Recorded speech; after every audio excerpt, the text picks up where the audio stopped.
আসসালামু আলাইকুম। আমরা পূর্বের এপিসোডে দেখেছিলাম কিভাবে একটা ওয়েবসাইটের মাধ্যমে একটা ওয়েবসাইটকে পুরোপুরি হ্যাক করা যায় এবং তার রুট ফাইলে চলে যাওয়া যায়। তো আমরা আজকে দেখব যখন কেউ ওই ওয়েবসাইটের মাধ্যমে তার সার্ভারের অ্যাক্সেস পেয়ে যাবে তখন সেটাকে কিভাবে ডিফেসমেন্ট করে। তো ডিফেসমেন্ট বিষয়টা আমরা একটু বলি যে ডিফেসমেন্ট হচ্ছে এমন একটা বিষয় যে আপনার ওয়েবসাইটটাই যখন কেউ ভিজিট করবে তখন সেখানে হয়তো লেখা থাকতে পারে হ্যাক বাই অমুক, অথবা সেখানে অন্য একটা পেজ শো হইতে পারে, অথবা লেখা থাকতে পারে আপনার এখানে একটা মুক্তিপণ চাইতে পারে যে আপনাকে এত টাকা দিলে আপনার ওয়েবসাইটটা আমরা ঠিক করে দেব।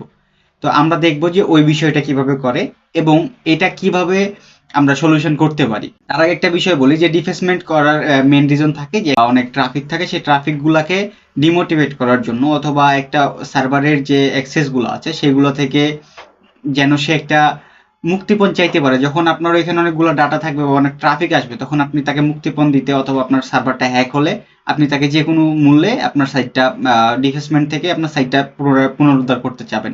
এই বিষয়গুলো থাকে হ্যাকারের, যে সাইটটা ডিফেসমেন্ট করে আপনার কাছে একটা মুক্তিপণ চাবে। তো যেহেতু ওয়েবসাইটের মাধ্যমে সে যখন অ্যাক্সেস পায় তখন সে ডিফেসমেন্ট অবশ্য করে রাখে। তো আমরা দেখব যে ওয়েবসাইট ডিফেসমেন্ট কিভাবে হয়, এইটা আমরা এক্সিকিউট করব অ্যান্ড আমরা এইটাকে দেখবো যে এইটা কিভাবে করে অ্যান্ড এইটা থেকে কিভাবে আমরা বাঁচবো সে বিষয়টা আমরা একটু দেখি। তো চলুন আমরা সরাসরি চলে যাই আমাদের ল্যাপটপের স্ক্রিনে অ্যান্ড আমরা দেখি বিষয়টা। তো চলুন তার আগে জেনে নিই ওয়েবসাইট ডিফেসমেন্টটা কি। তো ওয়েবসাইট ডিফেসমেন্ট হলো এমন এক ধরনের আক্রমণ যেখানে হ্যাকার বা আপনার ওয়েবসাইটে যে অ্যাক্সেস নিয়ে নেয় সে তখন আপনার ওয়েবসাইটটাকে একটা দৃশ্যমান বা আপনার ওয়েবসাইটে অন্য কিছু একটা শো করাইতে চাই। সেখানে আপনার লেখা থাকবে হ্যাক বাই অমুক, অথবা এইরকম ভাঙচুর করে আপনার ওয়েবসাইটটাকে আপনার ওয়েবসাইটের জায়গায় না রেখে অন্য কিছু একটা শো করবে অ্যান্ড আপনাকে বলবে যে আপনি একটা মুক্তিপণ বা আপনাকে একটা অ্যামাউন্ট দেওয়া লাগবে, তাহলে সে আপনার ওয়েবসাইটটা ঠিক করে দেয়। তো এটা নিয়ে আমার একটা বিস্তারিত ব্লগ লেখা আছে, চলুন আমরা ল্যাপটপের স্ক্রিনে গিয়ে দেখি। তো এই আক্রমণের মাধ্যমে কি কি করা যায় এটা আমরা দেখি। আমরা উপরে অলরেডি বলেছি যে ডিফেসমেন্টটা কি করে এবং এটার কাজ কি। তা আমরা দেখি এই আক্রমণে হ্যাকাররা সাধারণত কোন কাজগুলো করে থাকে। হ্যাঁ, ওয়েবসাইটের মালিকের কাছে অনুমতি ছাড়াই ওয়েব সার্ভারে ঢুকে পড়ে, যেটা আমরা গত এপিসোডে দেখছিলাম ওয়েবসাইটের মাধ্যমে। ওয়েবসাইটে আসলে কন্টেন্ট মুছে ফেলে দেয় অথবা পরিবর্তন করে, যেটা আমরা একটু আগে বললাম যে আপনার ওয়েবসাইটের লুকটা চেঞ্জ করে সে অন্য কিছু একটা শো করায় সেইখানে। ওয়েবসাইটে ম্যালওয়্যার ঢুকিয়ে দেয়, সেটা আমরা আগে থেকেই জানি যে ওয়েবসাইটে ম্যালওয়্যার ঢুকায় এবং নিজের বার্তা প্রচার করে ওয়েবসাইটটির মাধ্যমে, যে সেই যে বার্তাটা চাই সেটা সে প্রচার করে। ফলে আপনার ওয়েবসাইটে যে ট্রাফিকগুলো থাকবে সেগুলা, বা ক্লায়েন্ট ওয়েবসাইটে যে ট্রাফিকগুলো থাকবে সেগুলা তার বিষয়গুলো দেখে এখানে, যে সেই হ্যাকার যে মেসেজটা দিতে চায় সেটা দেখতে পায় আর কি। তো ডিফেসমেন্ট কেন করা হয় এই বিষয়গুলো আমরা দেখি। আইডিয়া কারণ থাকতে পারে। ডিফেসমেন্ট কেন করা হয়, ডিফেসমেন্টের অনেক কারণ থাকতে পারে, যেমন রাজনৈতিক উদ্দেশ্য।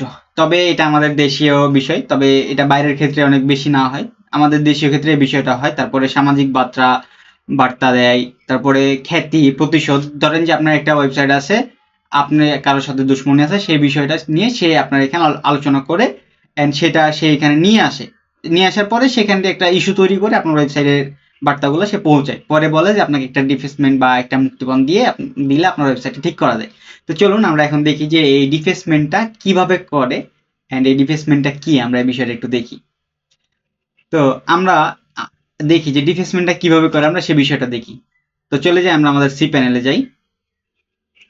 সি প্যানেলে যাওয়ার আগে আমরা দেখি আমাদের ওয়েবসাইট, এখানে একটা আমি ওয়ার্ডপ্রেস ইনস্টল করে রাখছি। ওয়ার্ডপ্রেস ইনস্টল করে আমার ওয়েবসাইটটা যদি একটু ফলো করি, দেখবো আমার এখানে একটা সিম্পল একটা ব্লগ ইনস্টল করা আছে ওয়েবসাইটে। এখানে কিছু না, একটা সিম্পল একটা পেজ। তো আমরা এইটাতে আর কি একটা ডিফেসমেন্ট করব, এটা একটা এক্সিকিউট করব এন্ড আমরা এইটা দিয়েই করব।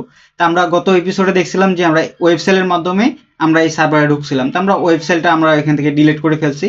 সো আমরা ওই ওয়েবসাইটটা রাখি না, আমরা এখানে আমরা ডিরেক্টলি দেখাবো। আপনারা যদি চান আমি শর্ট কন্টেন্টটা এখানে দিয়ে দিব, সমস্যা নেই, আপনাদেরকে ড্রাইভ আপলোড করে অথবা এখানে আমরা শর্ট কন্টেন্টটা দিয়ে দিব, সমস্যা নেই। তো আমরা এখন দেখি যে এই পেজটা আমরা ডিফেসমেন্ট করে অন্য কিছু একটা শো করাবো, লাইক দ্যাট আমরা এইরকম কিছু একটা শো করাবো। আমরা দেখেন এখানে আমরা যদি একটু রিলোড দেই, এখানে কি শো করতেছে দেখেন, এখানে একটা হ্যাকিং বাই এফএল ফয়সাল এরকম কিছু একটা শো হচ্ছে। তো আমরা এই বিষয়গুলো আর কি এখানে শো করাবো, এটাকে বলা হয় ওয়েবসাইট ডিফেসমেন্ট। এখানে আমার এখানে শর্ট কিছু কোড লেখা আছে, এখানে আরো কিছু লেখা থাকতে পারে, যেমন কিছু অ্যানিমেশন হচ্ছে, ব্যাকগ্রাউন্ডে কিছু অ্যানিমেশন চলতেছে, এই বিষয়গুলো আমরা আমাদের ওয়েবসাইটে কিছু মেসেজ শো করে যে এক বাই অমুক, please contact this number and save your site, এরকম কিছু লেখা থাকতে পারে। তো আমরা এখানে জেনারেল একটা কোড ইউজ করছি, দেন এটা করছি। তো আমরা দেখি যে আমরা এই কোডটা আমাদের ওয়েবসাইটে যেন আমাদের এখানে ঢুকলে tourfreelancing.net/defacement পেজে কেউ ঢুকলে যেন ওইটা শো করে। আমরা ওইটা কিভাবে করবো? তো আমরা চলে যাবো আমাদের সি প্যানেলে। আমাদের সি প্যানেল আসার পরে চলে যাবো আমরা আমাদের ফাইল ম্যানেজারে। আমরা সবাই জানি যে আমরা যখন ওয়েব সেলের মাধ্যমে অ্যাটাক এক্সিকিউট করি তখন আমরা ওয়েব সেলের মাধ্যমে সবকিছুর অ্যাক্সেস পেয়ে যাই। তা আমরা এখান থেকে চলে যাই আমাদের যে সেটাতে আমরা চলে আসলাম। এখন এখানে আসার পরে আমরা কি করব, যত যেরকম ওয়েবসাইট হোক, সেটা ওয়ার্ডপ্রেস হোক, পিএইচপি, লারাভেল, যে কোনো কিছু তো হইতে পারে, সব কিছুর একটা মেইন পেজ থাকে, সেটা হচ্ছে index.php। সবকিছু ওয়ার্ডপ্রেসের ক্ষেত্রেও সেম একটা পেজ আছে যেটা হচ্ছে index.php। তা আমরা এই পেজটা যদি চেঞ্জ করি, দিয়ে আমরা এখানে index.html আপলোড করি, তাহলে এটা হবে। তো আমরা এটা কিভাবে করবো আমরা একটু দেখি। তার আগে আমরা এটা একটু রিনেম করবো, আমরা এখান থেকে ডিলিট করবো না, আমরা এটা একটু রিনেম করে রেখে দিই এখানে, তাহলে আমাদের পরবর্তীতে আর কি প্রবলেম হয় না। আমরা এখানে index1 লিখে আমরা এখানে জাস্ট রিনেম ফাইলে ক্লিক করে দিলাম। এখন যদি আমরা আমাদের ওয়েবসাইটে একটু ভিজিট করি, দেখি আমাদের ওয়েবসাইটে ঠিক আছে কিনা। আমাদের ওয়েবসাইটে ঠিক নাই। আচ্ছা, এখন আমরা চলে যাই আমাদের ওয়েবসাইটে এন্ড আপলোড করব আমাদের যে ফাইলটা আছে, আমরা ওটা আপলোড করব। আমাদের যে একটা HTML ফাইল আছে ওটা আমরা আপলোড করব। আমরা ডিফেসমেন্ট পেজ নামে একটা ফাইল আছে, আমরা সেটা একটু আপলোড করি। আপলোড হয়েছে এন্ড আমরা এটা চলে যাই ব্যাকে আসার পরে এখানে ডিফেসমেন্ট লেখা আছে, আমরা ডিফেসমেন্ট লেখাটাকে চেঞ্জ করে আমরা এখানে ডিফেসমেন্টটাকে রিনেম করব। আমাদের এখানে যেটা শো করাতে চাই সেটা অবশ্যই যেন index.html থাকে। আবার যদি আপনার index.php টা থাকে, এখানে আবার একটা বিষয় আছে, আপনার index.php যদি থাকে, আপনি যদি index.html আপলোড করেন তাহলে সেটা সাপোর্ট করবে না, আপনার index.php টাই শো করবে, কারণ index.html এর থেকে index.php এর পাওয়ার বেশি। সো ওইটা থাকলে আপনারা ওইটা হয়তো রিনেম করে দিবেন, অথবা রিনেম করা থাকবে দেখবেন, অথবা ওই ফাইলটা ডিলিট করা থাকবে। আমরা দেখি, এখন ওইটা দেখি, আমরা এটা রিনেম করি, দেখি আমাদের ওইটা কাজ করে কিনা। ইন্ডেক্স, ওকে, রিনেম, ওকে। দেন আমাদের এখানে আমরা দেখি, এখানে একটা রিলোড দিই, আমাদের এখানে এখন শো করতেছে না। আচ্ছা, ইন্ডেক্স হয়তো সরি, ইন্ডেক্স আমরা বানানটা ভুল লিখছি, সরি। ইন্ডেক্সড হয়ে গেছে, ওকে, ইন্ডেক্স। এবার আমরা একটু দেখি, ভিজিট করি।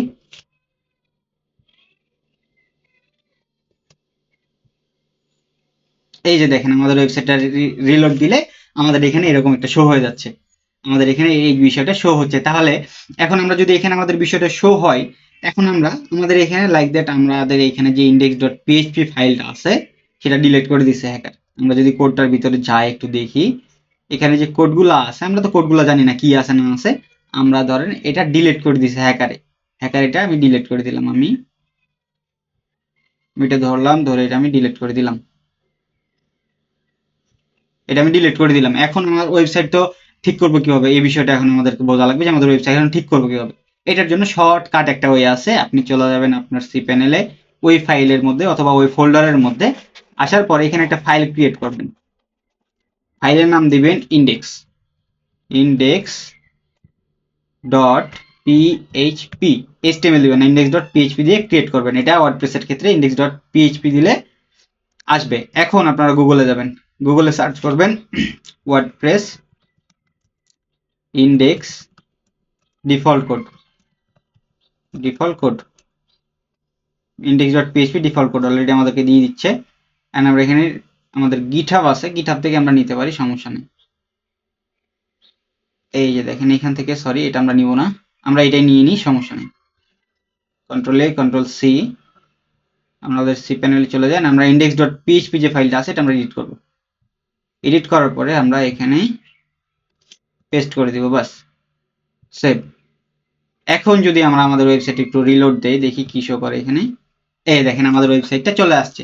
তাহলে যদি আপনার ওয়েবসাইটে কেউ ডিফেসমেন্ট করে, ডিফেসমেন্ট বলতে আপনার ওয়েবসাইটের যে কন্টেন্ট সেগুলো শো না হয়ে লাইক দ্যাট হ্যাক বাই অমুক, হ্যাক বাই তমুক এইগুলা লেখা থাকে, এগুলো সব কিছু সরাই ফেলবেন। সরাই পরে যদি আপনার এখানে ইন্ডেক্স যে ফাইলগুলো থাকবে, index.html যে ফাইলগুলো আছে সেগুলো সুন্দর করে ডিলিট করে দিবেন। দেন আপনি এখানে একটা ফাইল ক্রিয়েট করবেন index.php। অথবা এই কাজটা না করতে পারলে, যদি আপনার এইগুলো খুঁজতে সমস্যা, তাহলে সুন্দর করে আপনি ওয়ার্ডপ্রেস ডাউনলোড করে নেবেন। ওয়ার্ডপ্রেস ডাউনলোড করার পরে ওয়ার্ডপ্রেস থেকে ইন্ডেক্স ফাইলটা শুধু এখানে আপলোড করে দিবেন, তাহলে আপনার এটা কমপ্লিট হয়ে যাবে। তো আজকে আমরা দেখলাম যে একটা ওয়েবসাইটে ডিফেসমেন্ট কিভাবে করে, ডিফেসমেন্ট করলে কি কি ক্ষতি হয় সেই বিষয়গুলো, আমরা ডিফেসমেন্ট হলে সেই বিষয়টা কিভাবে সলভ করতে পারবো সেই বিষয়গুলো। তো দেখা হচ্ছে পরবর্তী এপিসোডে, ততক্ষণ সবাই ভালো থাকবেন, সুস্থ থাকবেন, আল্লাহ হাফিজ।